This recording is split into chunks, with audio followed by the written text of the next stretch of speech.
Hello there. Can you? Hey, good morning. Good morning. Thank you so much for taking this time on your Saturday to join me. I'm so excited to Well, it talk. is my pleasure. It is my Yes, pleasure. indeed. Yes, indeed. Yes, indeed. Okay, so we're gonna just pretty much just get right into it, okay? And like I said, we just pretty much having a conversation for the most part, okay? No, nothing stressful. This really is my happy place for real. And Mm. so much has been happening lately that I kind of had to put doing the podcast off to the side while, dealing with some family stuff. I lost my little brother Oh, unexpectedly. So just kind mm. of all of that just kind of hit me just all at once. And so for about 8 months, I just kind of like just, took a back seat to the things that I'm passionate about doing. But so this is actually going to be my first interview back. So thank Okay. you. Well, We're going to make well, it my epic. condolences first off, Thank for you. your loss. Thank you Um, so much. Absolutely. Thank I can imagine. I don't have any siblings myself, so I don't know what that feels like. But my condolences, and it's a thank you. pleasure to be a part of your first interview back. Oh, thank you. I'm really, really excited. And I was reading well, let me just back all the way up. So Okay. yeah, so we'll just get right into it, okay? So Yes, greetings, ma'am. everyone. Okay. Thank you all for joining us on my DYC Empowerment Podcast. And today I am so, so honored to have my warrior brother and nature lover friend, Master Rafael. Am I pronouncing that correctly? Yes, ma'am. Williams. Okay. And I'm so excited to have you here. And generally, when I interview people, this is another unique thing about this interview is that prior to today, you and I have never met in person No, we anywhere. have not. Conversation. We followed Yes. each other on social media for a while, but Mhm. this is our first time actually having a conversation. And I think that's pretty dope. Also. So thank you, thank you, thank you. So we're It going is to a get right into it. And some of the questions that I had purpose in my heart to ask you while I was reading your mini bio, it was kind of like you were just like answering everything right there. And I'm like, oh, he's making this real easy. Yeah. Yes, indeed. So for those that don't know, um, how about you? Let's talk a little bit about how you got your start into the martial world. How old were you when you first started? I was 5 when I first started. Yes. Wow, so you were like learning I ABCs and how to tie your shoes and all that at the same I time you were learning how to do martial arts, huh? Wait, can you hear me okay? Let me know if you can hear me. It looks like we may have lost the connection, but I'm not sure on which end. Are you the time to connect with that, but I went to a did we have a connection? Something happened with the connection, did it? yeah, mine seems okay Hold on. from I what stopped being able to hear you for a moment. Hold on. okay, mine says that it's a strong connection. I'm not sure what happened. Well, you know what? Let me put my because my home connection being here in Florida it can be flaky. Oh, so you were learning how to tie your shoes and your ABCs and one, two, threes at the same time that you actually started learning martial arts. That's pretty Yes. interesting. Yeah. What My led you dad to? insisted. He was very adamant on learning martial arts. Oh, Yeah. My dad wrestled in school, so I kind of thought I was going to go in that same direction. But my uh-huh. mom was like, no, that's too much. I don't want him to get hurt. I don't want him to get injured. Like she was stressed on She that. was. Okay. Yeah, but my dad was like, well, he's going to be a man and he needs to learn how to defend himself. So Wow. that was, but that was the consensus they kind of shared was, okay, well, he needs to learn how to, protect himself, especially Mhm. growing up during that time. I was in Atlanta, growing up in Atlanta as a kid. So it was really important to Oh, learn how to wow. defend yourself. So, Well, kudos to Dad for mm, taking the initiative to, and I have a similar story too. My father got me started. I wasn't quite five. I mean, I wasn't five. I was maybe around 8 or 9. yeah, They gave us a gift that continues to this day to keep on giving. So blessings to yes. them. Um, so that's interesting. And then and that was Taekwondo, right? Was that your first discipline that you studied? Yes, That's I was terrified at first. I'll admit I was. I mean, you're a 5-year-old kid, and your dad is like, "Well, you better go out there and you better figure it out." Literally, literally, he would be sitting out in the stand watching me practice, like during the time it was Kumse and forms and stuff like that. And my uh-huh. teacher at the time, Master Moreland, was very, very, very supportive. Um, I think personally for me, being able to see just two, disciplined men and pushing me in that same Mm-hmm. trajectory of discipline and consistency, I just, I really kind of found my voice in martial arts. That's awesome. And to have found it so early on and to Mm. be, so connected to it. So obviously it was part of your journey.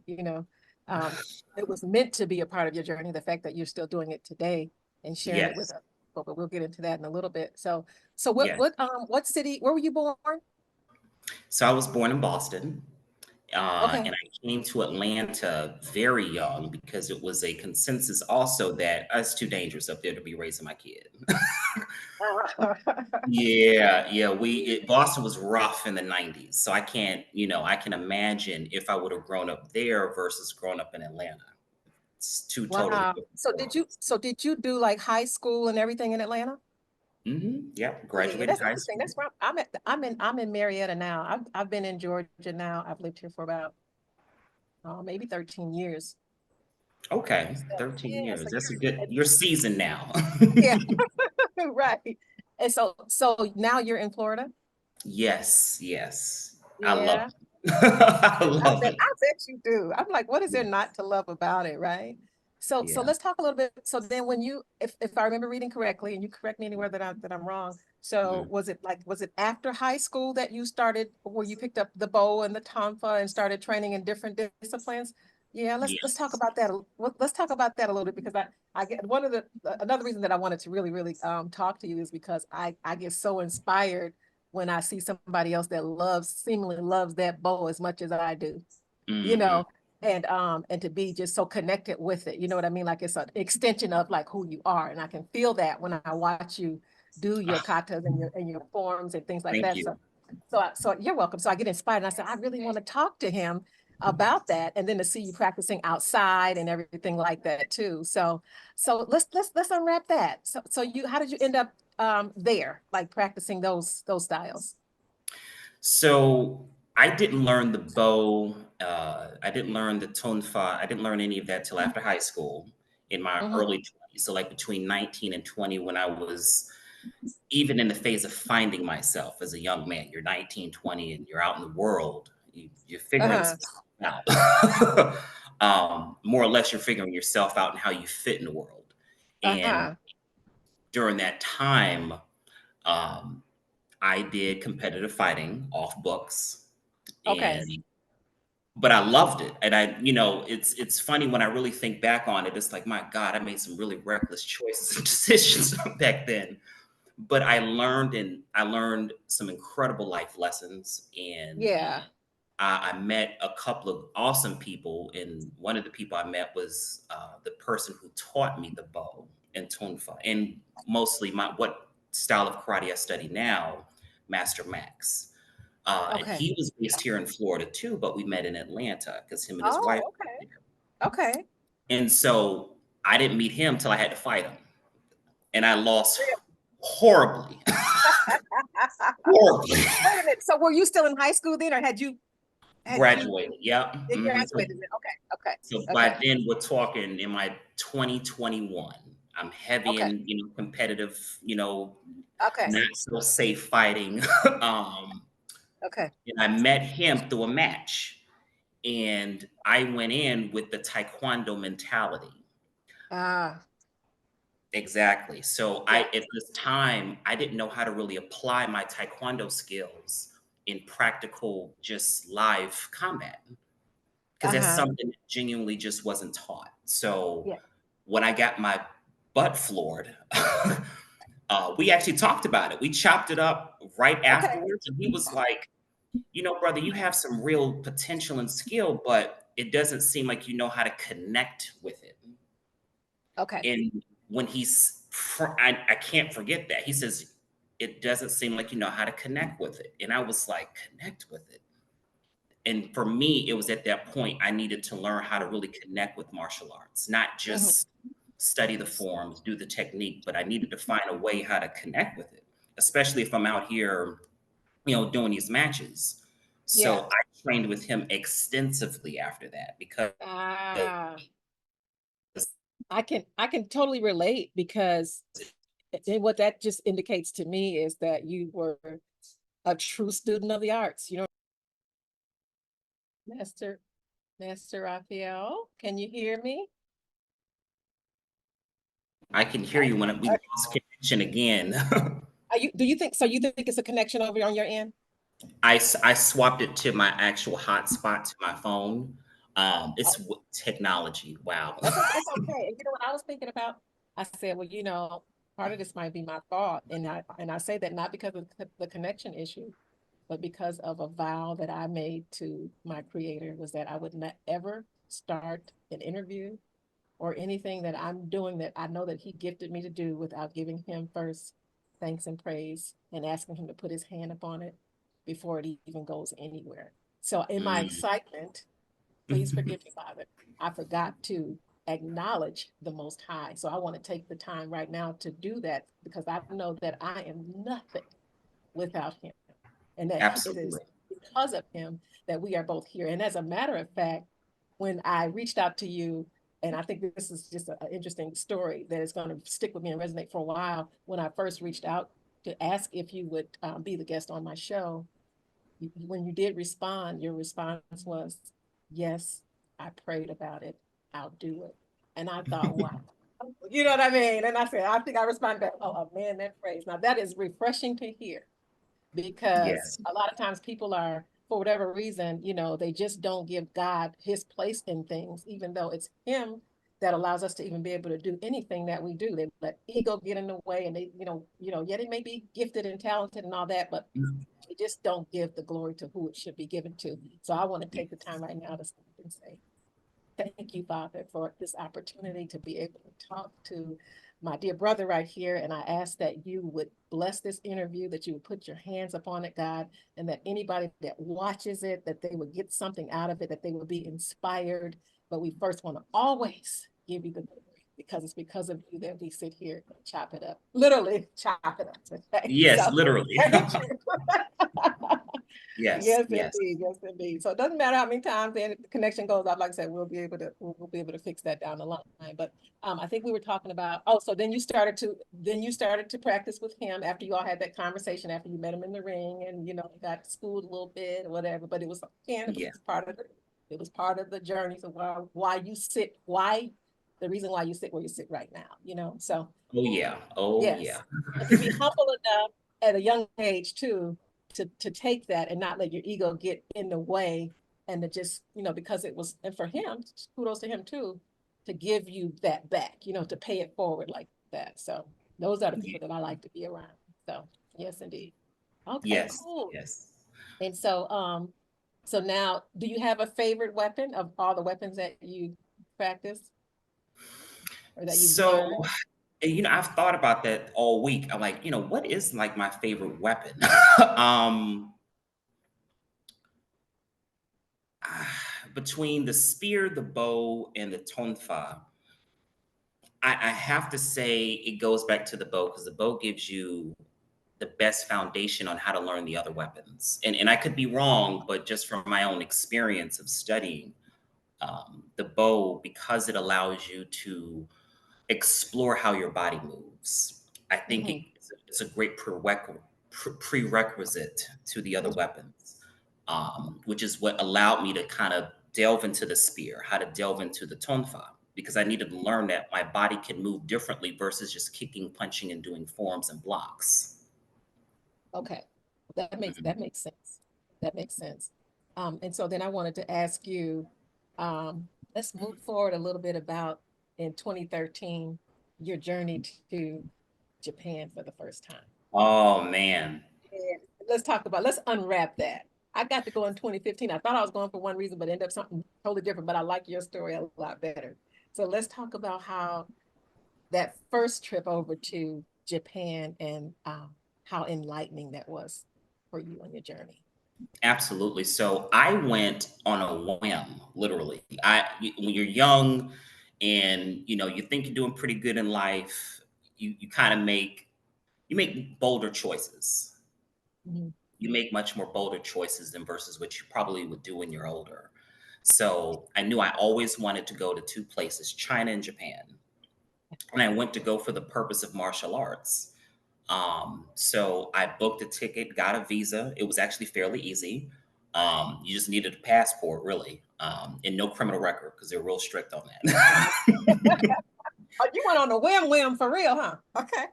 Yeah, I got a ticket, but to get your visa, they do a. Well, I don't know if they still do it because I haven't been in a while, but they do a background check, and then everything clears. You get your visa, and after that, you go to your Good to go. destination. But I went for a weapons Kabuto seminar Okay. because I wanted to get a better mastery of the bow and of the tonfa. Okay. And I felt like I wasn't just going to get that here in the States, personally. I think it was something very authentic that I experienced when I was there. The students, the other masters, the teachers, from the time I arrived at the airport till I got to like my little dormitory, Mhm. because how they have it set up was they had maybe two beds and then one dormitory style room where basically it's like four of us. We're all instructors. I speak English. Someone may speak Portuguese. Someone may speak, they may be from France. So one, you're totally outside your comfort zone. One. Wow. Two, two, you really have to be open. And you have to be open-minded to being wrong. Mm, okay. Absolutely. To being Okay. wrong. Okay. Because you can study for something for so long and then you realize that, well, you actually haven't been doing that part right correctly. Or you Mhm. can tweak this a little bit. You can shift your movement this way. So you have to be very, very humble when you're receiving instruction there, because it's Yeah. like we were all instructing each other essentially. Like Okay. as we're going back practicing onsu, and we're going back to the dorms practicing everything that we've learned throughout the day. We're Uh-huh. learning. Yes, it was a learning curve as well culturally. So Wow. I can And you, say, hmm, I was going to ask you too, how long were you there on that first trip? oh God. I was there what for like a week, maybe a week and a half. Yeah, when you work at a job, you can only get like 7 days. That PTO time. But Yeah. that week was life that the perspective that you learned was life changing, right? Because each day we focused on a different aspect of karate or a different aspect of the bow. So it may have been like day one foundation, day two striking, day three bunkai, where we're just Okay. doing nothing but we're literally dissecting all the movements and we're figuring out how to apply it in like different combat scenarios. I know that Um, would be thrilling. I would have loved to be in that class. in bunkai and kumite, there is obviously completely different than how we do it here. Yeah, It's completely different. And even down to the culture. I mean, the people were so friendly, really. so open, so welcoming. I mean, I can't even remember if I paid for anything. Everything was, oh no, we got it. We'll take care of it. No, no, no, no, no. We Wow. got it. No, no, no. Don't worry about this. That's been taken care of. And I'm like, man, this is service. And I did you ever consider just staying there? Oh God.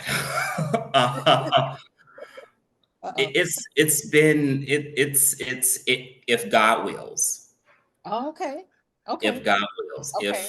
if it's if it's on my life journey to do, Okay. Okay. and I hear spirit say it's time to shift and it's time to move, Yeah. then I'm like, okay, God, then that's just what we're gonna do. There you go. And that's the way to do it. in God's timing, right? It's always better than man's timing for sure. For Yes. sure. So what were some of the things that once you returned back to the States, what were some of the like immediate changes that you made to like the way you studied or the way you taught or just in the way you lived your life? Were there like a life changing ways that you went back and changed because of that eye-opening visit over there? My Okay. etiquette and discipline and the consistency that I saw there, I just didn't. I got like a really good exposure to it at Master Moreland's Dojang, Okay. but to be totally immersed in nothing but protocol and etiquette and it was just it was it was definitely needed. So when I got here, I immediately started to work on, my posture. And I didn't know as much as Americans when we go overseas, we do a lot of slouching. Mm-hmm. I had no idea. That alone, I learned like, oh wow, so maybe I should just fix my posture up a little bit. Yeah. Something as simple as that, or when I go into public spaces, it's over there. It's very quiet. It's not as loud. So when Yeah. I came here, I became much more attuned with not only myself but like my environment. So I spend more time listening than speaking, and I carry that, even in my, my day to day life now. I do 80% listening, 20% speaking. I call it the 80/20 rule. 80/20. That's amazing. That Yes. so I got an opportunity to go to Tokyo. I think it was 2015, and one of the things that just really amazed me was just how clean it was. I don't know if I Mhm, saw any garbage on the ground the whole 4 days or 5 days or whatever it was I was there. It was just impeccably clean, you mhm, know, for such a large populated space. It was just mhm, clean. I, it's amazing, the differences in cultures and how, we take certain things for granted over here, versus, you know, other places that we get to visit. So mhm. that obviously had a huge impact on you, so much so you did another visit, right? It I was in did a second 2017. visit. You went back again. Oh, but I went Yeah. a little longer. So I went instead of Okay. 1 week, I went for an additional week. And Okay. I just now this time I wanted to do more of a cultural immersion. So I went there and I studied a little bit of Japanese, beginning and intermediate level. The first trip I learned my Japanese was not that good. But they actually do appreciate and love the fact that you are willing to learn. And they Mm, literally open up the doors to you because I went back with the intention of one, I wanted to learn the language a little bit better, okay. and two, I wanted to learn more of the history behind karate. And Yes.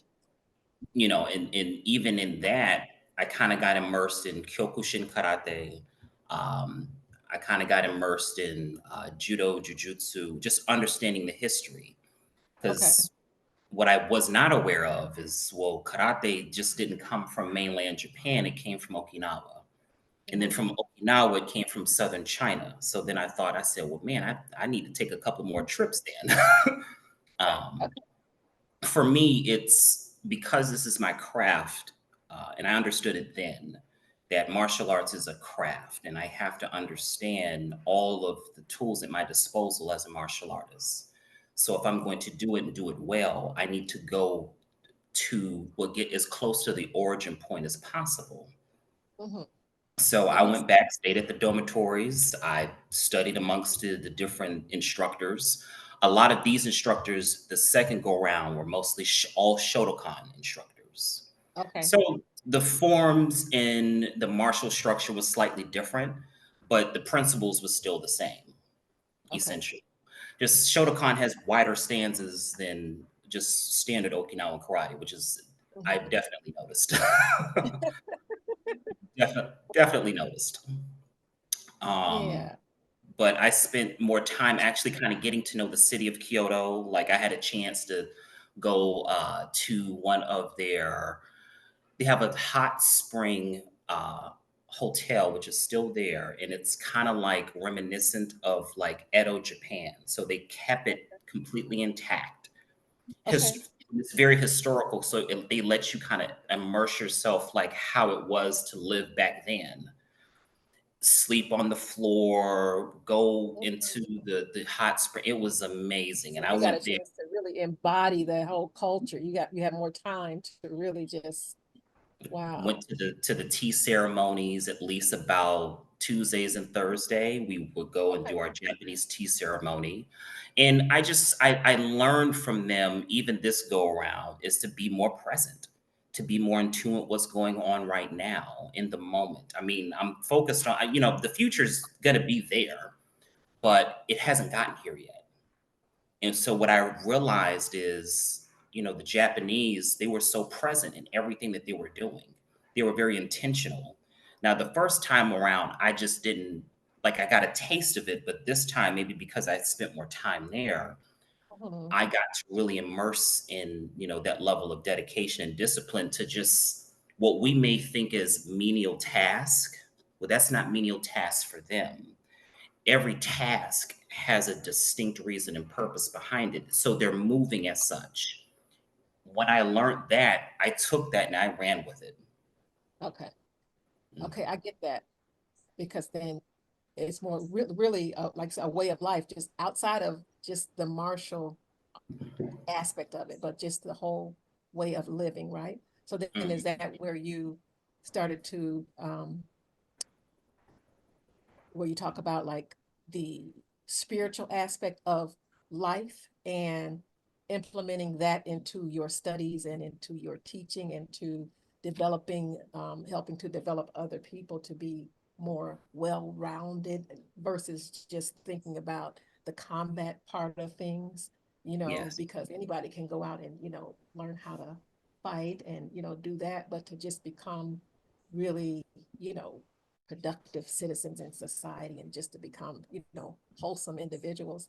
So let's unwrap a little bit about how you decided to merge all that together and live your life as such, and made the decision that that's what you want to focus your coaching and teaching on, is to develop the whole student versus just the combative part of being artist, if that makes sense. Yeah, sure, sure. So it actually kind of started, I want to say, between the years of like 2014, 15, 16, and leading up till my time 2017 when I decided to go a second time. I Okay. felt the shift then that, okay, well, maybe, well, one, I stopped the competitive fighting. So I stopped that like in 2014. I was Okay. like, okay, well, we're going to stop this because, it served this purpose and I've learned what I needed to learn. And then I kind of just began to start to unravel, well, what martial arts means for me and how can I use it? Is it just strictly just fighting and pummeling your opponent into the ground? There's got to be something else. That's what led ultimately to the second trip. What I gathered from that trip and I came back, I kind of looked at everything with a different lens. I did look at it more spiritual and more intentional. So I realized that there's a vast difference on even how we approach martial arts here versus in the East. In the East, there's much more connectivity to both the body, the mind, and the spirit. Mm-hmm. Over here, we kind of get lost in the dramatization of martial arts. Mm-hmm. And I could be wrong, but from my observations, I we agree. kind of get caught into that. The Yeah. content, and I get it, and I totally understand. However, I immediately kind of identified that between 17, 18, and 19, even leading that into, 2020, like I need to start making some shifts and some changes Mm-hmm. here. Mm-hmm. My very good dear friend of mine, Dee, she is the one who also helped me understand, well, martial arts is more spiritual than you think. It isn't just kicking and punching and fighting and elbows. And she's like, it's more meditative. She said, when I sit and I watch you practice, she said, you're meditating and moving at the same time. She says, but I don't think you're aware. Mm, Getting that outside criticism from someone who's not even a martial artist, uh-huh. it was, but then again, I do trust her.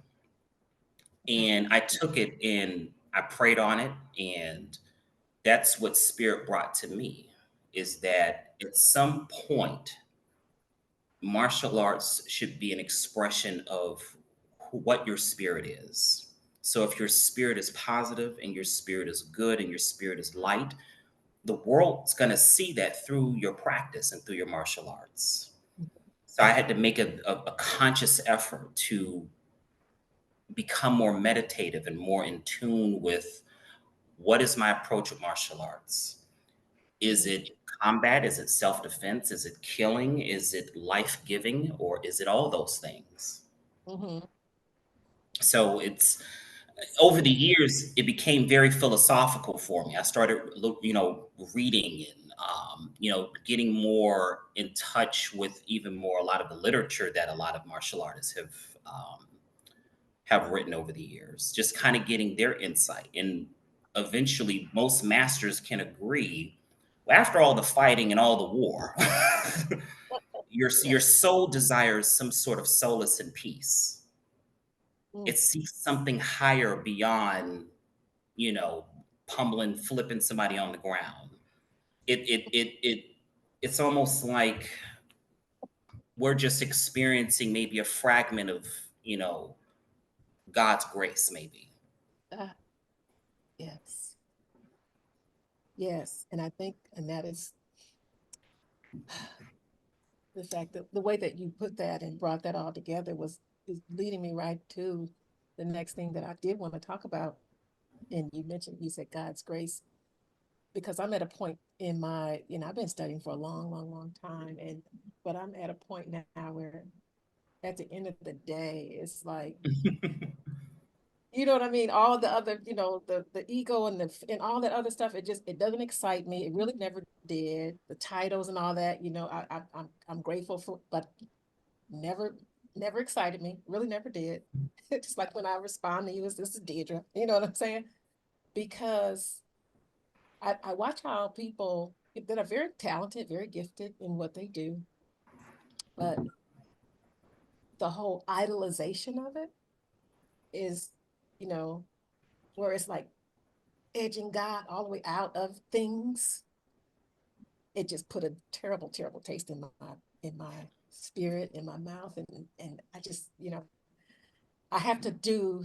I still do it, but it's just from a sense of empowerment, from just like almost very similar to what you're doing with just the evolution of things, because it's like at the end of the day, I mean, what is it all worth? And it has to be, given back to the creator. It just can't be all about, the whole ego thing. That's why, I mean, some people just get so caught up in that. And it's just very, distasteful to me at this point in life, where it's just like that's all you got. I'm not impressed. You know what I mean? Like, do you love God? You know what I mean? Do you see God in what you do? Are you able to, like, so the fact that you mentioned that, and then I want to give grandma a shout out too, because I read how you talked about it was your grandmother who basically pretty much impressed upon you to kind of put that all together to make it to where your life and your journey has been,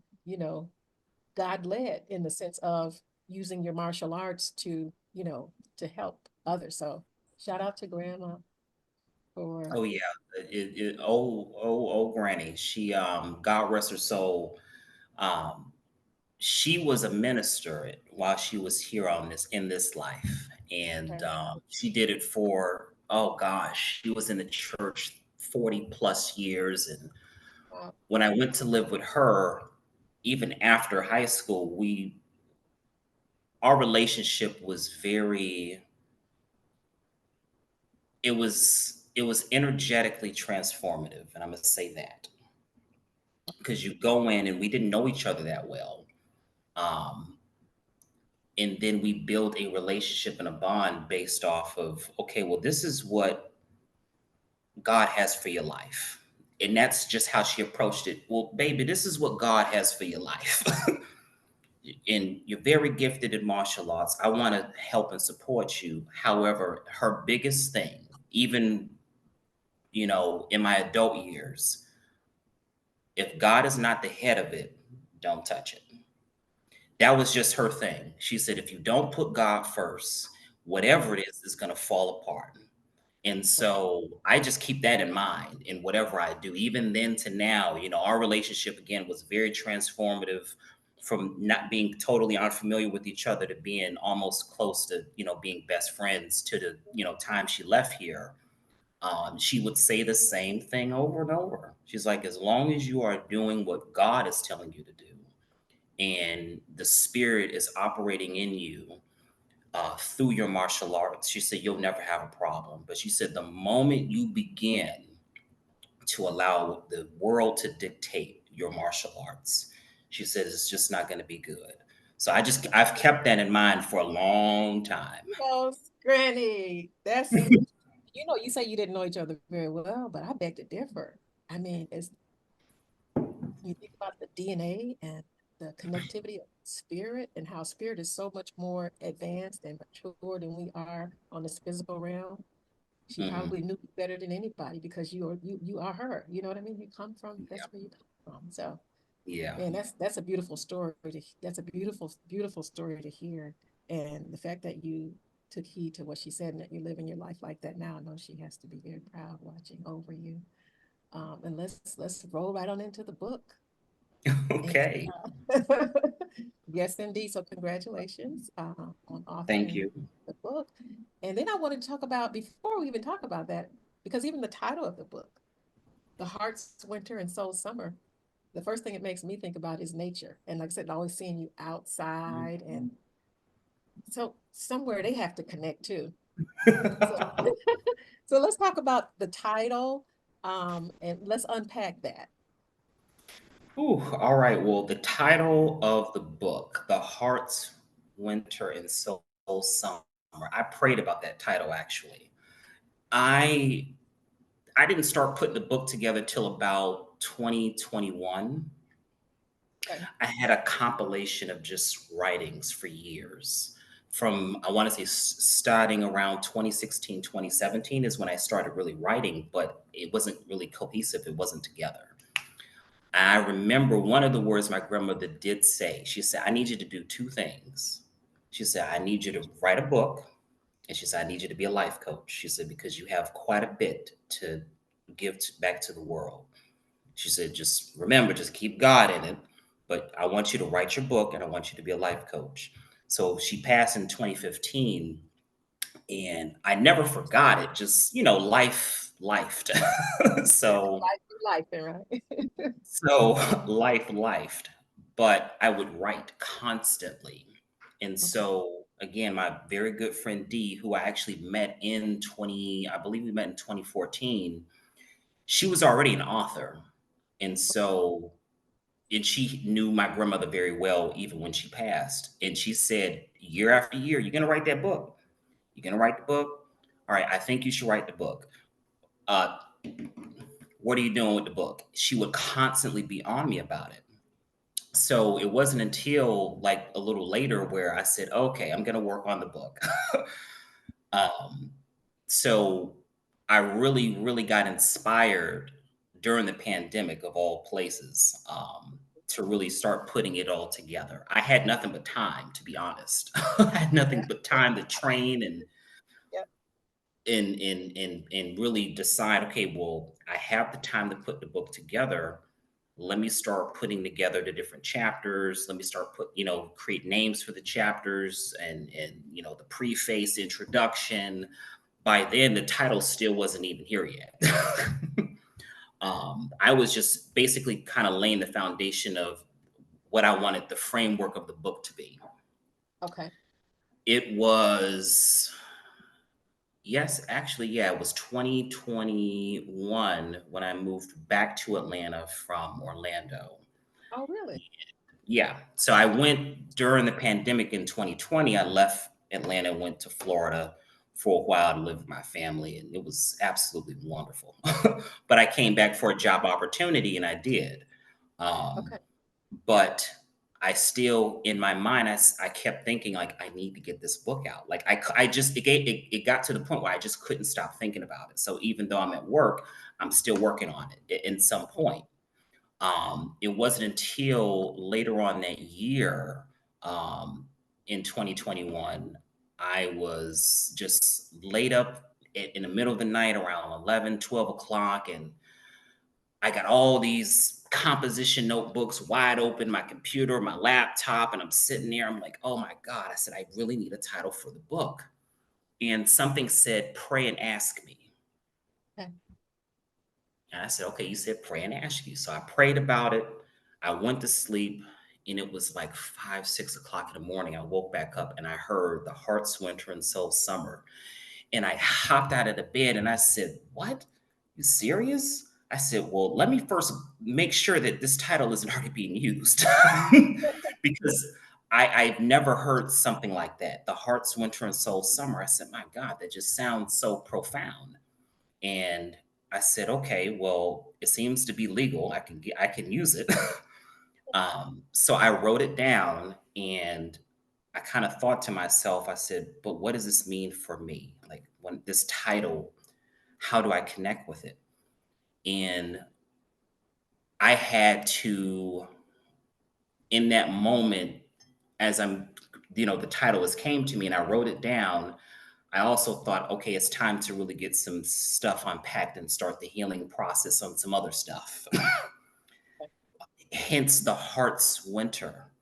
Mhm. And I was asked about that some time ago, like, what made you come up with that? I said, well, number one, I prayed about it. Number two, I connect with it. It's the heart's winter. I had to realize my heart went through a very long and cold winter for a long time. Oh, okay. However, in my opinion, I think it's through, God's mercy, my soul found its summer. Amazing. So that's how I made the title connect to that. It's, my heart had experienced just seasons of winter, and then, God's light and grace allowed my soul to find its summer. So once I connected how I relate to the title, I immediately contacted, my assistant, who now she still works with me, and I said, we're going to put together the book. So I'm going to forward you all the material.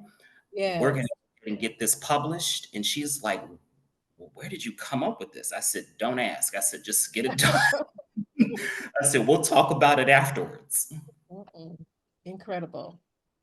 But just like God to do it that way, you know, even Yeah. to allow you to give you the ability to have such a major role in your own healing as you write something for the world to bless them with, because I'm sure others will be, or if not already have been, or will continue to be healed by it as well. So it's Yes. just so profound when I think about, it's like the stories that, we have, and sometimes we hold on to and we think, oh, nobody wants to hear my story. Nobody, but it's people that are waiting on you to tell it and to let it out so that they can begin their healing journey. Mhm. So thank you for doing that. I can't wait to read it. And then do tell us how we can purchase it, where we can, get the book, and how we can find you and follow you on social media and all that stuff too before we finish this interview. Okay. Absolutely. Absolutely. So let's see, what else did I want to talk about? And I'm not going to keep you take your hog up your own Saturday. I know you got classes to teach and stuff to do. And I think my neighbor has let their dog out, so he wants me to talk and tell you that he want to be in this too. So do Mhm. you have anything? I know you're working on did you say you were republishing the book again? Are you like doing like another version of it, another volume of it? Any other things that you have right now that you are like working on creatively that you're doing? Sure. So the first book is to my own surprise, has done much better than I could have ever expected. Um, I get reviews and emails daily about it, so I feel very good about what the first volume is doing and the impact that it's making. Um, I wrote two other pieces. The Okay. third piece, ironically, is doing exceptionally well than the second piece. So the second piece, in my opinion, was going to be like a bridge between volume one and volume three. Okay. But then I sat up weeks ago and I said, well, God, I think I want to do something else with that book. And then I heard revise it. Just go in and revise it. So I called my assistant. I said, hey, I need you to pull that off the shelf. She's like, pull it off the shelf. And I said, pull it off the shelf. I said, I have this idea I want to pull off the shelf and revise it. Um, Mostly because where the trajectory of where I see society is moving, I think what I have kind of in store will really kind of help the collective consciousness kind of shift in the right direction, more so my generation and younger, Okay. because I write the books and I write my material to be very easy reads. I do avoid too much jargon and too much complicated language, um, Mhm.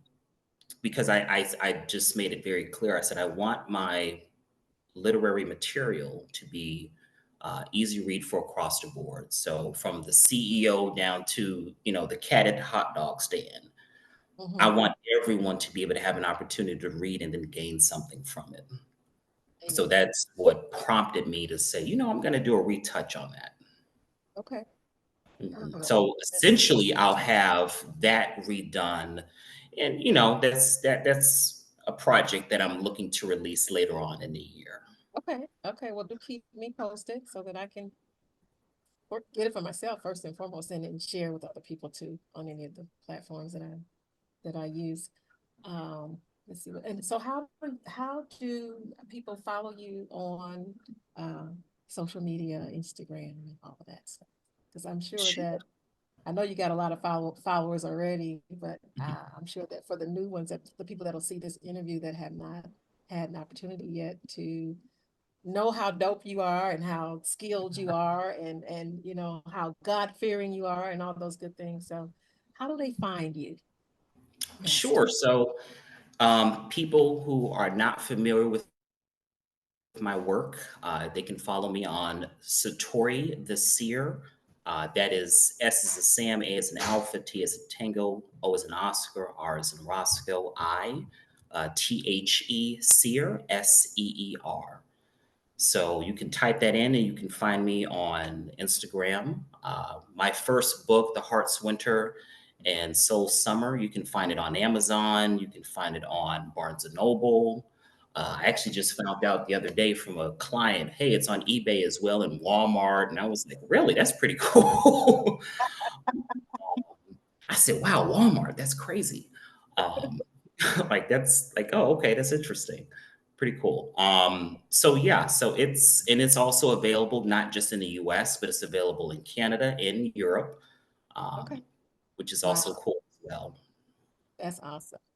Again, shout out to your grandmother for the prophecies and for, speaking that into you and for you being so connected to listen and you know, to put the not to put now you're an author and a life coach and doing all the things and so let's talk a little bit about your coaching. I know we mentioned let's talk a little bit about your coaching style. Do Mm. you mainly do you have men, women, children, or is it like a age range, or is it like a certain is it a certain group of people that you mostly coach, or let's talk about So my demographic, honestly, I have a wide net. okay. So I started off doing like very small consultations, nothing to how it is now, where now I have clients in Los Angeles and they'll Zoom me, or if I have the Okay. time, I'll fly out, or Okay. I still got plenty of people in Atlanta. So I'm just a 5 hour drive. So it's nothing Okay. for me to just hop in the car and spend the weekend up there and take care of a lot of work. So I got I have a very wide net and a wide audience. Okay. No children. I focus mostly on grief, Okay. recovery, um, addiction Okay, coaching, and for on the other end of the spectrum of that, business coaching as well. nice. Oh, Mhm. that's so good to know. Okay. And next time you're in Atlanta, hit me up so we can meet up for lunch, meet in person, chop it up. Absolutely, Okay, I would love to. Maybe we can bring the boat with you too. I'll have mine. I've got about three or four of them around here. absolutely, Yes, indeed. absolutely. Yes, indeed. So my So, friend, I'm sorry. I was no, gonna no, say, in go ahead. terms of my coaching style, I'm very direct and very transparent with my clients. The clients that I have now, they'll tell you that they appreciate how just forthright and I do things with integrity. I don't say things because it sounds good and it feels good. Um, I tell you essentially what you really essentially need to hear, more or less what your soul needs to hear. It's oftentimes we say things to please the flesh and not the spirit. So Right. I focus on, okay, how can I coach you to develop your spirit? The flesh part, it's there, we get it, we understand. We're on earth, so we're going to experience that. However, how can you develop into just leading a more fulfilling, more purpose-driven life? So yeah, that's kind of my coaching style. I love it.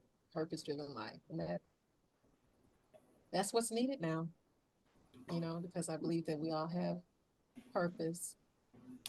Unfortunately, many people leave here without ever knowing what that purpose is. But to be able to find somebody, like yourself, that can help move people into their purpose and their passion, to do it with integrity, Mhm. big deal. That's a Ye- big, big deal. So I Yes, appreciate you and thank you for that. absolutely. It's a pleasure. It's doing this now for 8 years now. Okay. I've seen quite a bit. So, and I've met other coaches, I've met other consultants, and that is why I emphasize integrity. Hmm. There are folks that are out here and they are only looking for the check. That's right.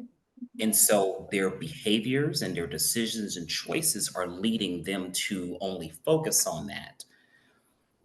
There's a likelihood that their coaching style and their behaviors is not intentional with getting you to see your spirit, your spiritual self. If you're led strictly by the dollar, your behaviors will reflect that. However, if you're Absolutely. led by, well, let me really try to help coach your spirit, let me help develop you as a human being on earth, then that person's decisions and their behavior is going to reflect that. So Yes. I just tell people to keep in mind when you're looking at coaches and you're listening to coaches, it's their behavior, it's the words that they're using, it's their actions. All of that is simply a reflection as to, well, what's their real intention on coaching in the first place. That's right. I love to hear it. Wow.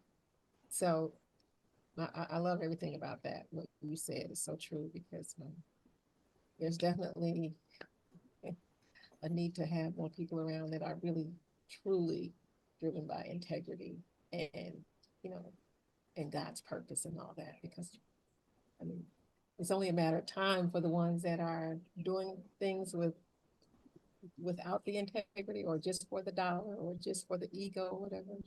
I believe the time is kind of winding down, and sooner or later, the reckoning day will be. We see the sheets are being pulled off, and exposure is, seems to be the 2024 uh, thing, So do it with Well, I think, and this came to me a few days ago, we serve such an amazing and purposeful God. Everyone is given an opportunity to make the necessary corrections that they need to make to get in alignment. Everyone's Mhm. given the same shot. God also gives us an opportunity for him to deal with us in private or deal with us in public.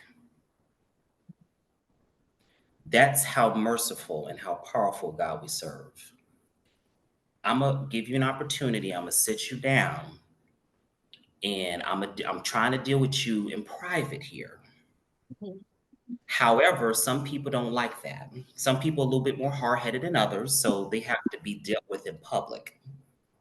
So that is what we're seeing. We're seeing it on full display, where a lot of the public pain points that we're seeing of folks, well, they had an opportunity to deal with that in private.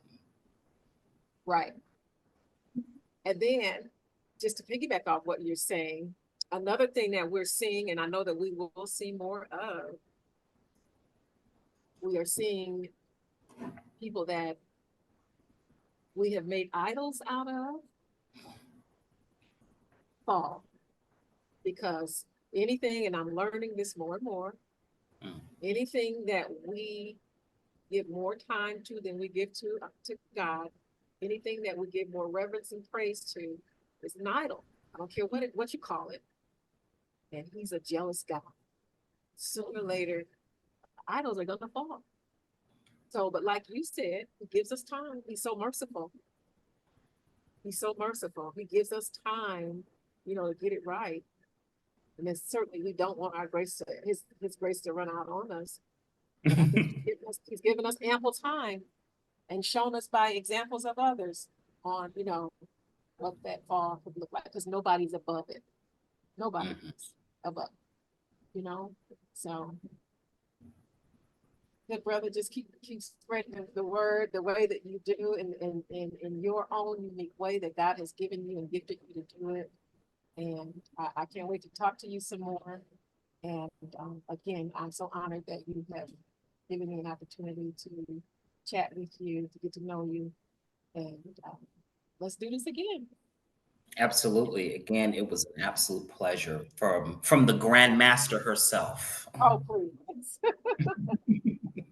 Yeah, well, you take good care. And I'm a phone call away. Okay. If there's anything else you decide you want to chat some more about, um, or share or whatever, we'll make another appointment to.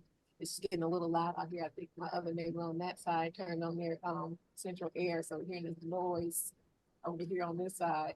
I thought being outside would be cool, but I thought yeah. about that earlier, and I sat everything outside and put the desk, put my laptop down and my coffee cup, and I sat there for a few minutes and said, "Oh, it's a little warm." I It's a think little next time warm. I'm outside, where it's be a little more quiet and whatever, but it served its purpose. We got through it, a couple little hiccups, but nothing that can't be rectified. And again, thank you. I really appreciate it. It's my pleasure. Well, I hope you enjoy your weekend. Please do. Thank you. It's Mother's Day weekend, so I'm gonna spend some time with my daughter. I don't know, my son, he might come to town and just kind of chill for a day. A day to decompress. The decompression is essential, especially in the work that you do. Absolutely. Absolutely. Okay. Okay, well, we'll be in touch and you take good care, okay? All right. Thank you All again. right. Thank you. Okay, peace and blessings.